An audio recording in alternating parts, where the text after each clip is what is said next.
Qiyshim orolidagi boshqa bir port shaharchaga keldik. Zo'r joyga joylashdik. O'ziga xos arxitektura, o'ziga xos dizaynda qilingan ekan. Ko'chalar o'zimizdagi eski shahar ko'chalarini eslatib yurar ekan bir qarashda.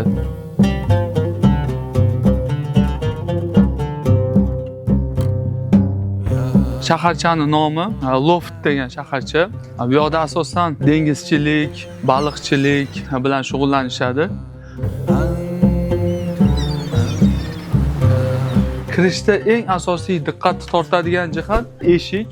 Eshik oddiy o'zimizda taxta eshikli, kichkina detalli, ochib yopadigan narsalar qo'yilgan. Oddiylikka ko'proq e'tibor berilgan.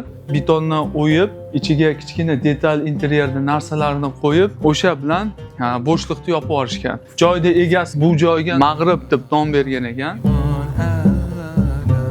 O'zi bu 3 ta xonadan iborat mehmonxona. Mehmonxona ham deb bo'lmaydi, buni dacha desa bo'ladi bitta gap bilan aytganda.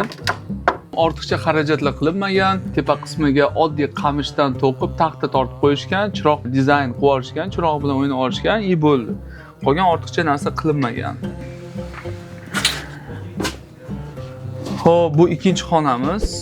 Ikkinchi xonada ham chiroqqa neobычный shapka qo'yilgan, tepada qamishdan qo'yilib, oddiy interyer bilan jihozlangan. Misol uchun mana bu yerda ham devor o'yib qilinganda oq rang berilib, bir ikkita elementlar qo'yilib, shu bilan bo'shliq yopilib ketilgan. Mana bu yerda imitatsiya eshik qilingan, qanaqadir pustotani yopib yuborish uchun. Ko'proq bularda e'tibor beradigan narsa qanaqadir devorlarda pustota bo'lsa, bo'shliq bo'lsa, o'sha narsani mana shunaqa imitatsiyalar qilib yopib yuborishar ekan.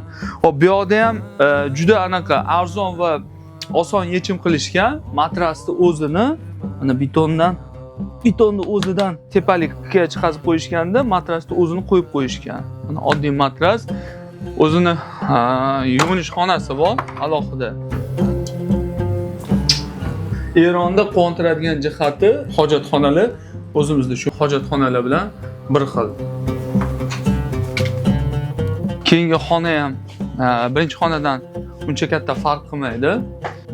Bu yerda ham shu. Yana bitta qiziqarli jihati, ko'p joyda shu narsaga e'tibor berdik, ranglarni to'g'ri tanlanishi. Mana qora rang to'g'ri tushar ekan mana bu bilan. Oddiy devorni o'zi, misol uchun, shu qora rang bilan yaxshi sachitatsiya qilgan, kombinatsiyada yaxshi chiqqan. Kichkina qanaqadir elementlar, mana devorga ham qaraydigan bo'lsak, qanaqadir vazalar, dekorativ narsalar qo'yilgan. Mana bu banan daraxti ekan. Hozir fasl emas. O'rtaga basseyn qo'yishgan. Mana bu qismida dachaning shokolad qismi mana shu joy. Chunki mana bu tarafdan qaraganda butun imoratni, mana shu binoni chiroyi ko'rinib turadi. Mana tepa qismi asosiy mana e'tiborni jalb qiladigan va e'tibor berish kerak bo'lgan narsa mana shu narsa. Bu mahalliy konditsioner ekan. Tepadagi shamolni ushlab olib, pastga yo'naltirib yuboradigan bir tizim yaratilgan ekan. Bu ancha ming yillardan beri bor ekan Eronda. Biz o'zi yo'llarda ham e'tibor berdik. Juda ko'p joylarda o'sha suv quvurlari o'rnatilgan joylarda mana shunaqa tizimlar qo'yilgan. Eronda hozirgacha ham ishlatiladigan bu tizim. Egasidan so'radik, qanchalik bu effektivni, qanchalik sovutib beradi deb so'raganimizda, o'zlaring o'tirib ko'ringlar, sezasizlar. Rostdan ham hozir qanaqadir shabada kelib turibdi. Yaxshigina shabada kelib turibdi bu yoqda. Mana bu qismida ham, bu qismida ham. Joyga ham oddiy o'zimizda o'zbekcha o'tiradigan o'rindiqlar, qamishdan to'qilgan narsalar, oddiy narsalar bilan yopib yuborishgan. Biz uchun noodatiy narsa emas, lekin mana chet eldan kelgan, Yevropadan kelganlar uchun ja bir hashamatli, bir boshqacha ko'rinishi mumkin. Bu yoqda ham o'tiradigan joylar oddiy kravatlar qilishgan. yog'ochdan yasalgan. Devorlardagi bo'shliqni yopib olish uchun oyna qo'yilgan. Bu tarafga tepadagi mana 3 ta chiroq interyer sifatida qo'yilgan. Tepa qismiga qamishdan to'qilgan narsa bilan yopilgan. Taxtani rangi yaxshi to'g'ri tanlangan. Oshxona qismi ham antiqa va sodda, oddiy usulda qilingan. Kerakli narsalarni dekorativ narsalar bilan kombinatsiya qilib olishgan. Mana bu tarafga kerakli narsalar qo'yilgan. Bir qarashda kirganda bu qismiga, to'g'ridagi qismiga ko'proq dekorativ narsalar qo'yilgan. Mana tepa qismida ham o'zi ishlatilmaydi-yu, lekin qanaqadir chiroy berib turish uchun qo'yilgan narsalar. Bu ham arzon va oson yechim qilishgan. Sababi buni ham betondan quyishgan.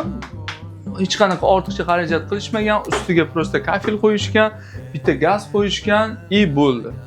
Hech qanaqa ortiqcha xarajatlar qilinmagan. Kimdir shu sohaga kirmoqchi bo'lsa, dacha qilmoqchi bo'lsa, yaxshi biznes ideya bo'lgan bo'lardi deb o'ylayman.